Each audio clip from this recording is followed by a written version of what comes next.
Spoštovane gledalke, cenjeni gledalci, lepo pozdravljeni v tedenski izdaji na televiziji Celje. Ja, za večino so že mimo prazniki, torej Božič in Novo leto, Božič za katoliške vernike. No, za pravoslavce pa se tole šele zdaj dogaja. Božič so praznovali minuli konec tedna, Novo leto pa konec tega tedna. O pravoslavnem božiču in praznovanju njihovih običajev bomo spregovorili v tokratni oddaji z gospodom dr. Stevanom Đorđevićem, tudi ustanoviteljem Srpskega humanitarnega kulturnega društva Desanka Maksimović. Več izveste, če ostanete z nami. Spoštovane gledalke, cenjeni gledalci, sedaj pa ob sebi pozdravljam gosta, ki sem ga napovedal v uvodu oddaje, to je gospod Stevan Đorđević.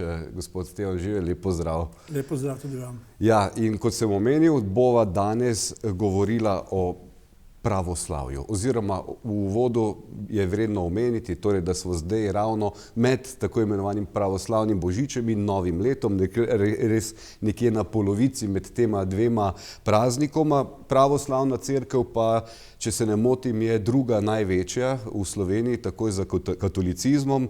Število vernikov nekje leta 1991, mislim, da je bilo okoli 50 tisoč. Tudi zdaj približno. Okoli 50 tisoč. V Celju pa se nekje zasledil podatek okoli 5 tisoč pravoslavnih vernikov, nekje zdaj tu. Ja, recimo, ja. Tako. Pravoslavje bi pa naj v naše kraje prišlo pred 600 leti, oziroma dobrih 600 let nekje. Ja, ali pa še vedno, to je tako, ja, približno, ja. Tako, toliko za uvod, ampak bi pa gospod Đorđević začela z tem enim takim vprašanjem, katerega mogoče večina pozna odgovor, ampak se zdaj ne spomne. Začela bi s tem 14-dnevnim zamikom. Katoličani so svoje praznovali 25. Pravoslavci tale pretekli vikend, mimogrede srečen Božič. Hvala. Tako in Hristos se rodi. Tako, Hristos se rodi. V istino se rodi. V istino se rodi. Tako, evo. Da še tudi to predstaviva. Ampak na začetku bi o tem 14-dnevnem zamiku. Ja. Zakaj? Polete, moram vas takoj popraviti, ni 14-dnevni, ampak je 13-dnevni zamik. Ja. Takole, vidite, zamik je nastal pravzaprav že od tega približno 500 let. Namreč za osvežite spomini za vaše gledalce, da povemo, da je pravoslavna cerkva trenutno še vedno pod julijanskim kalendarom. Julijanski kalendar je nastal leta 46 pred našim štetjem. Naredil ga Julije Cezar in po njem se imenuje julijanski kalendar. Pravzaprav v tem času leta 46 je Julije Cezar živel za svojo ljubico Kleopatro VII v Egiptu oziroma v Aleksandriji. In ta kalendar je nastal v Aleksandriji, naredil ga je takratni filozof in astronom Sosigen. Ta kalendar je približno v začetku vseboval 10 mesecev, pa na koncu 12. In s tem kalendarom uradno so začela leta šteti tamo nekje 325, ko je bil Nikejski sabor in takrat je bila skupna cerkva, krščanstvo. Ni se delalo ne katoliško, ne pa pravoslavno. Ta razkol med dvema cerkvami je prišel šele leta 1054 do današnjega dne. In ta kalendar julijanski je trajal do dan danes, ampak v 16. stoletju, točno leta 1582, papež Grgur XIII je videl, tu nekaj ne štima, ker je ta julijanski kalendar pravzaprav še dan danes traja 365 dni in 8 ur. Oziroma 6 ur, pardon.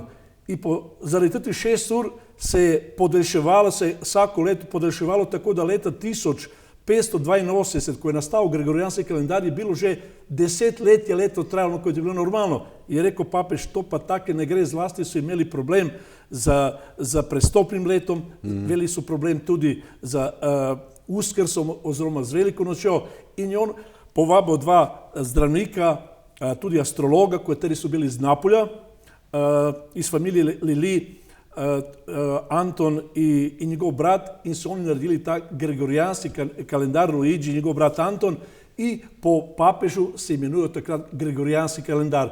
Uradno ga je papež predstavil 25. februarja 1582 leta.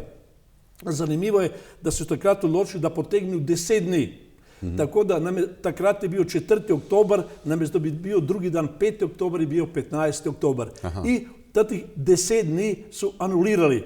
Ampak, pogledajte, v tem času ko sem rekel, da leto traje 365 dni in 6 ur, v naslednjih približno do današnjega dne 500 let se je nabralo še 3 dni. Namreč za svaki 128 let se eno leto podaljša pri julijanskem kalendaru. In do današnjega dne to je prineslo 13 dni. Namreč leta 2100 bo pa 14 dni, ko ste vi rekli, in takrat se bo Božič praznoval 8. a srbsko novo leto 14. Tako da na našem prostoru, recimo zanimivo, da je tudi Slovenija prejela ta gregorijanski kalendar, ki je tudi bila pod julijanskem, 2 leti pozneje, 1584 leta, od 7. januara, naslednji dan je bil 16. januar tu na našem prostoru. Seveda takrat še ne bila Slovenija, ampak Avstro-Ugrska. Tako da ta razlika, bi reklo, ostala do danes, ampak mi še vedno imamo to Božič pa srbsko novo godinu, kot bi rečemo kot Srbi, pravzaprav že v času kraljevine Srbe, Hrvati in Slovencev, leta 1919 je tudi takrat ta država sprejela gregorijanski kalendar. Tako da vidite, tudi v Srbiji in v pravoslavnem svetu se tudi praznuje 1. januar, ampak Cerkva ni sprejela ta kalendar. Tudi v poskusu, da se naredi nekaj boljšega, ne vem, če ste tem seznanjeni, naš veliki astronom na naše novčanice srbsko 2000 dinarov je gore Milanković, pravi, da je to najboljši kalendar, katerega on naredil, še boljši od gregorijanskih. Da bi se eno leto podaljšal, potrebno je 3300 let, ampak ga pravoslavna cerkva ni prihvatila, zato ko je zelo, zelo podoben gregorijanski kalendar in to cerkva ni sprejela. Skratka, naša država uradno, bi rekel, ta normalni svet sprejema in država gregorijanski kalendar, a cerkva še vedno ostala na julijanskem kalendaru.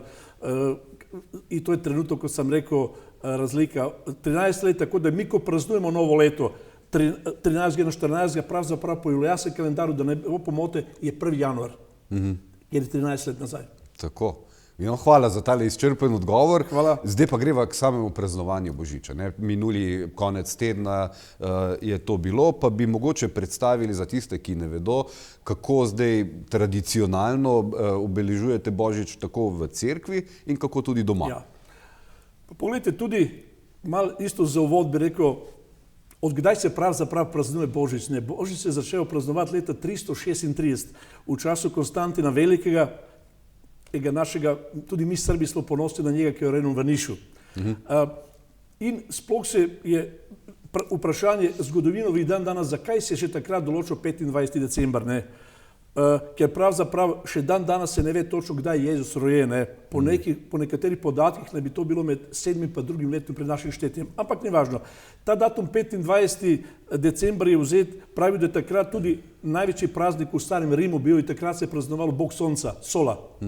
In 25. december seveda se je praznovalo vse in za katolike, in za nas pravoslavce, sve dokler dva kalendara ni šlo še na razen, ko sem rekel, v 13. stoletju. Tako da mi smo, cerkva praznuje Božič in je to cerkveni praznik, bi rekel, verski praznik, tudi mi Srbi ga praznujemo na ta dan 6. do 7. Karakteristika za nas Božič je, nekatere stvari so enake, tudi mi spoštujemo rojenje Jezusa Krista, tako da razlika v tem, da mi imamo dan pred Jezusovim rođenjem badnji dan. Badnji dan že po srpskem pomeni bdeti. Bdeti pomeni, da ne spiš. Kaj to pomeni? Da ljudje bdijo, da ne spijo, da čakajo Jezusovo rojstvo od 6. na 7. Na ta dan, badnji dan, moški iz hiše grejo v hosto in obvezno odrežejo to drvo, kateri se imenuje badnjak. To drvo ali je najbolj pogosto hrast ali pa cer. Zjutraj se gre, preden se pokaže sonce. Pokaže se sonce, ko se pride do tega drveta, katero je bilo lepo, ravno in ne daljše kot 2,5 metra, se prekrižamo, ko ga malo še žito damo čez njega in ne smemo ga udariti več kot 3-krat. Ko ga odrežemo in drvo mora vedno da padne na vzhod, tamo, ko sonce izhaja. Potem ta badnjak se nese v hišo in se da tako, da stoji pred vhodnimi vratami. Zvečer, ko padne tema, glavni domačin te hiše prihaja z desno nogo, mora da pride v hišo, unese badnjak in reče domačinom, dober večer, srećno badnje večer. Vsi ostali ga tudi pozdravijo in na to badnjo drvo tudi gospa ali žena meče žito gor potem. Istočasno se pod mizo se deva dole slama, tako imate vi tu v vašem študiju, simbolizira, da je Jezus rojen v pečini v slami.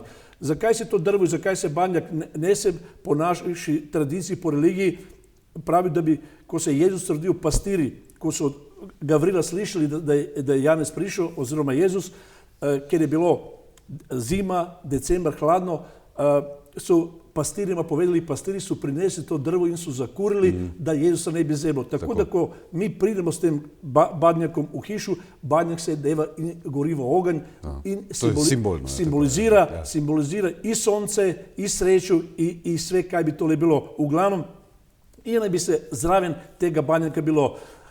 Tako da za badnje veče izključno je postno badnje veče, je se riba, zelenjava, prebranac, nikoli pa kakšno meso. Drugi dan se seveda se gre na liturgijo v cerkvi, praznuje se, obvezno se gleda, da kdo pride prvi v hišu, je zelo pomembno, imenuje se prolaznik. Ta pravzaprav naj bi bil človek, kateri nekaj pomeni, tako da pravzaprav vsak ne more iti v hišu drugi dan, enemu na Božiče ni povabljen, skoraj rekel, ker se pride, ne vem, ali da je slabega karaktera, ali da je pijanšek, ali da ne vem kaj, pol prenaša nesreče v tej hiši, tako da bi bil mlad, zdrav moški, imenuje se prolaznik in on ima vse bonitete, da ne bom rekel, kaj si umislil v tej hiši, kaj bi jedel in pil, sve se mu dovoljuje. Tako da se ta dan se v glavnem praznuje, je se seveda meso, po naši tradiciji srpske ne bi se kaj peklo na ražnjo, prašič ali jaganček in seveda ostalo, pa kaj se tiče darovanja, jaslice in ostalo, je tudi, ampak ni v takem obsegu, tako kot je v katoliški crkvi, v katoliškem narodu. Ja, malo manj prežeto s kapitalizmom. Tako, ja, res je, ja. Pa tudi ta dobri mož, kako se mu reče, Djed Božičnjak, mislim, da je. Kako? Dobri mož, ta Božiček je v pravoslavni cerkvi, kako se mu reče? Pa v pravoslavni cerkvi mi mu pravzaprav rečemo Deda Mraz ali nekaj. V glavnem, kaj se tiče Božiček, da se od tega ne vračamo, nastal nekje konce 19. in 20. stoletja, so ga Američani uvedli. Ampak kaj se tiče darovanja, tudi v katoliškem svetu je bil pred Deda Mraz. Tako da je, ampak v glavnem, še to da povem, da to drvo tudi simbolizira, veste, simbolizira tudi na en način, in ko ta vatra gori, mi pravoslavci mislimo, da so tudi naši vsi predki v tej hiši takrat, nekateri so umrli. Tako da tudi na badnje veče ne sme se preglasno govoriti, ne sme biti kakšna velika muzika, da se ne bi vznemiral duh teh naših prednikov in pokojnikov. Z druge strani pa pravi, da ta badnjak ima tudi simboliku, ker glavni bog v času Slovanov pred krščanstvom je bil Peron, bog gromske strele, ampak da je bil istočasno bog badnjak in ta badnjak ne bi bil narejen iz tak lezenega lesa. In pravijo na ta način, ko oni badnje drvo vržejo na ogenj in ko izgori, da ta badnjak bog ponovno reinkarnira in pride med nami. Tako. Zdaj smo malo nasplošno o Božiču. Zdaj bi pa, gospod Đorđević, šla še mogoče malo v Celje. Smo vendarle v Celju. Zanimiva je ta zgodba z prostori za pravoslavne vernike. Na starih fotografijah po internetu krožijo te fotografije impozantne cerkve Svetog Save, tam na Gledališkem trgu današnjem, ki je ni več. Potem pa zdaj trenutno pa imate domicil pravoslavni verniki v cerkvi Svetega Maksimiljana, če se ne motim. Zdaj pa, kako je zdaj s temi prostori za pravoslavce? Mogoče malce v tej cerkvi, pa kako ste zadovoljni s tem, kar je trenutno na voljo? Ja, pogledajte, ta cerkev je tudi v preteklosti tudi bila zelo poškodovana. Še piše, če pridete na cerkvi, tako da moram reči, da zadnje čase nasploh v pravoslavstvu, veste, pravoslavstvo ni bilo tak fest razvito v času prejšnje države, v času komunizma. Recimo ko sem bil otrok in ko sem živel v Srbiji, Bog ne da si šel v cerkvo ali da si župnika pozdravil, če si ga videl, veš. Tu je pa nekaj bilo drugega. Tako da zdaj pa to, ne bom rekel, šlo eno hiperkompenzacijo, izredno spoštovanje duhovnikov, naših sveštenikov, cerkve, veliko se hodi v cerkvi, tako da tudi pri nas v Celju obisk cerkve je zelo velik. Tako da mislim, da je to premajhen prostor in da je cerkvica zelo skromna. In mogoče niste na tekoče, mi smo i s prijašnjim županom i zdaj smo imeli pred 14 dnevi pogovor, da bi se še zbira denar, bi nas pomagala še Republika Srbija, da bi se v Celju naredila ena lepa nova pravoslavna cerkev. Z obzirom na število vernikov. Tudi jaz sem v tem projektu, moram reči, da tudi imamo veliki posluh od novega župana. Tako da, če bo to vse po sreči, en prostor je že, bi rekel, malo lociran, kateri je lastnik tega prostora, pa občina Celje. Tako da, če nam se sve poklopi, če bo sreča iz prispevkom naš na pravoslavcev, pa mogoče na kakšen drugi način, moram reči, da tudi naša i crkva i naš pravoslavni narod zelo, zelo dobro odnose imamo z domicilnim slovensko populacijo, z ljudmi.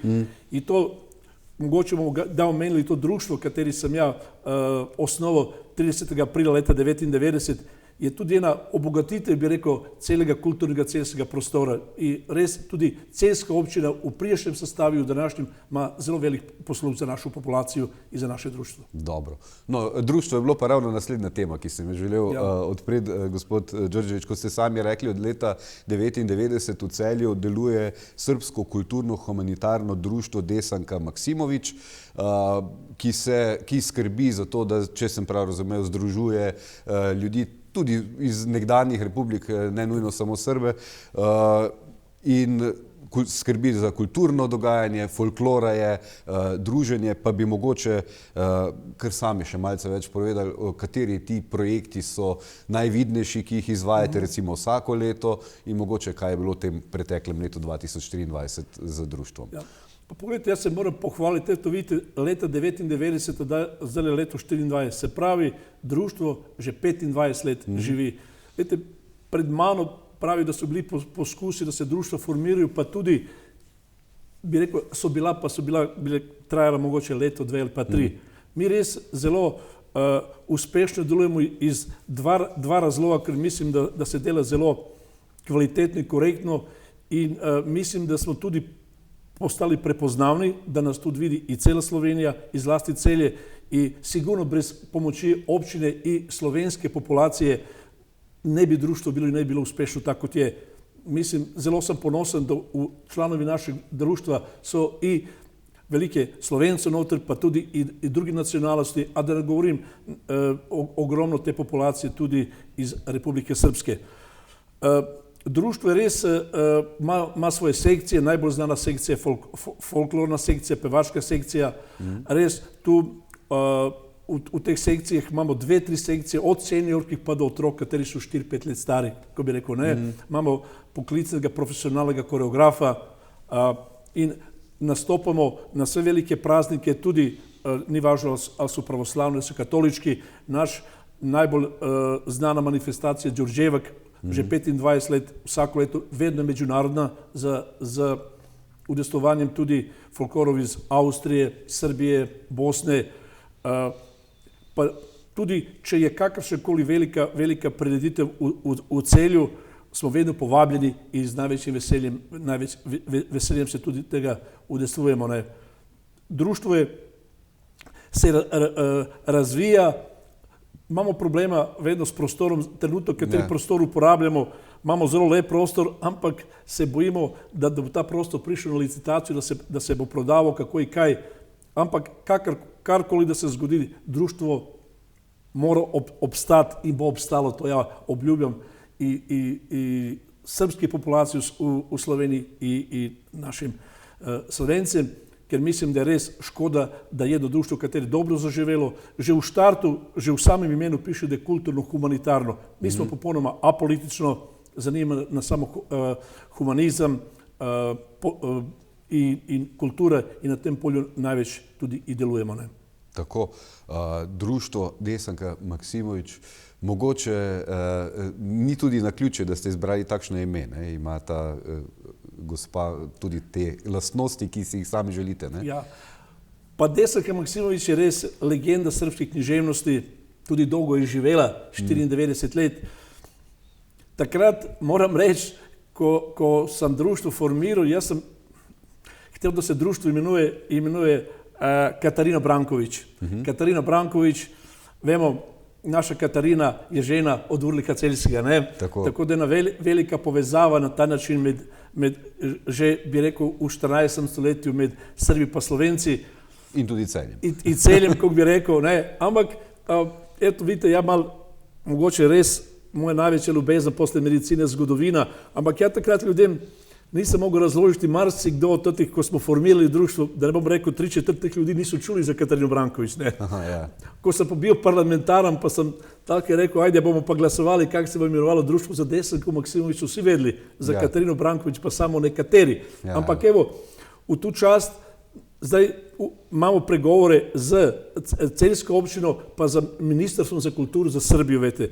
In zdaj je en dober projekt, ja mislim, da se bo že uresničil mogoče v tem letu, da se naredi naše društvo uz pomoč Celja, da naredimo tablo in spomenik Katarine Brankovič v Celju in spomenik Urlika Celjskega v Beogradu, ne.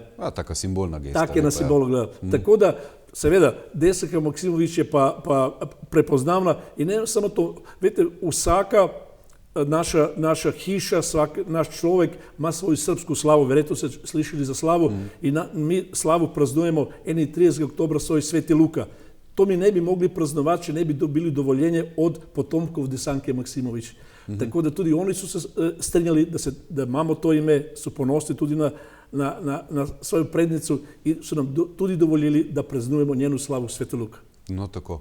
Pa zdaj so se vrnila na začetek, ker sem zdaj izračunal, da vem, da slučajno imam god 18. Ne? Ja. Plus 13 je 31. oktober. Tako, točno. Zopet smo leti 13, ja, ne 14. Tako je in tudi praznik Sveteg Luke. Ja. Tako, mogoče za konec pogovora, gospod Đorđević, še tole. Zdaj, to omenila sva, da smo zdaj nekje na polovici med Božičem in Novim letom. Zdaj tole praznovanje Novega leta, zdaj tale konec tedna, v nedeljo.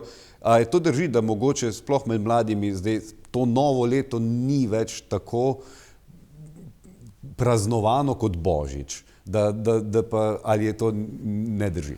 Me to drži absolutno, ampak tudi prej. Ko sem rekel od leta 1919, ko je takrat še bila kraljevina Karađorđevića oziroma Srbo, Hrvatov in Slovencev, ko se je spremenilo, da je sprejet bil gregorijanski kalendar, od takrat intenzivno nič se ni spremenilo, kaj se tiče Božiča. Še vedno v Srbiji bistveno bolj se praznuje novo leto 31. na prvi.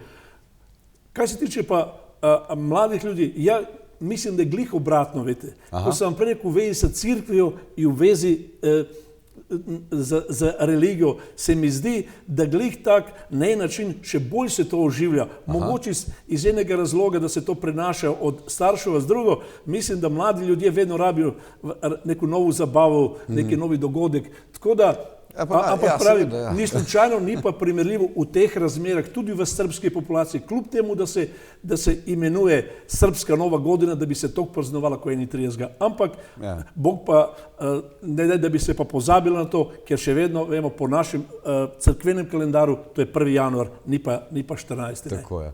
No, to ima smisel, kar ste rekli, za mlade. Božič je taka religiozna, duhovna zadeva.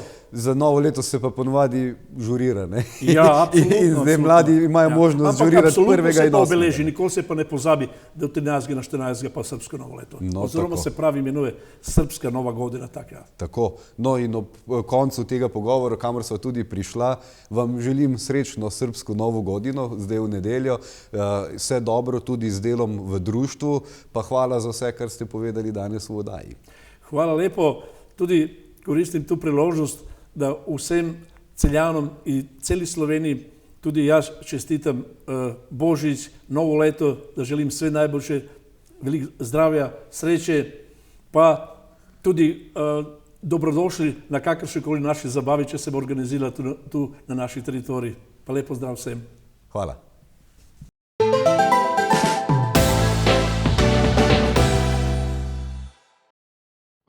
Cinkarna Celje je zgodba o uspešnem delu, hitrem odzivanju na zahteve trga in iskanju novih priložnosti. In je zgodba, ki jo delimo s Celjem. Športniki, ki nizate uspeh za uspehom. Z mladimi, ki že 10 let ustvarjate v natečajih ali prihajate po prve delovne izkušnje.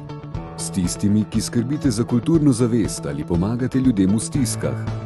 V letu 2018 smo praznovali 145. obletnico delovanja podjetja, ki je zavidljiv, visok jubilej, vreden pozornosti. Obeležili smo ga s postavitvijo razstave v Muzeju novejše zgodovine v Celju. Naša najnovejša tehnološka oprema, vlaganje v razvoj in skladnost s sodobnimi smernicami nas navdihujeta, da bomo tudi v prihodnje ustvarjali za boljši jutri vseh.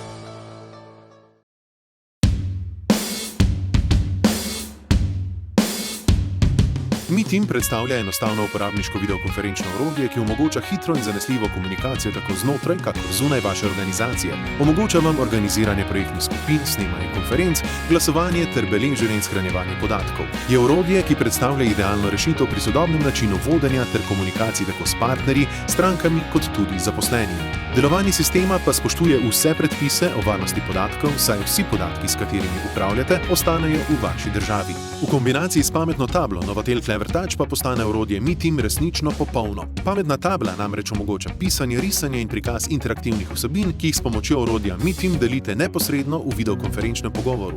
Ob tej izjemni kombinaciji orodja MeTeama in pametne table Clever Touch bo deljenje vsebin ter poslovno komuniciranje postalo res enostavno in brezskrbno.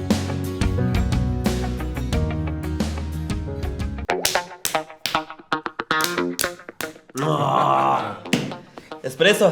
Dvojni.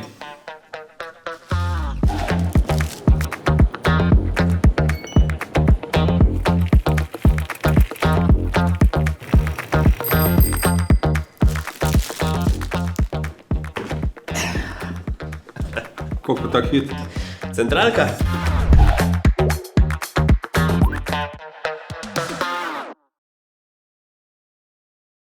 Mesarstvo Čas vam v lastni mesnici na Savinjski cesti 77 v Žalcu ponuja meso in mesne izdelke. Poleg svinjskega, govejega in telečjega mesa nudijo tudi domačo perutnino. Iz lastne proizvodnje priporočajo hrenovke, pečenice, krvavice in domače klobase. Po naročilu vam pripravijo tudi narezke različnih vrst, kanapeje in druge prigrizke. Za posebne priložnosti organizirajo manjše in večje cateringe na vaši lokaciji z izbrano ponudbo domačih mesnin. Čas je zlato in dobro meso.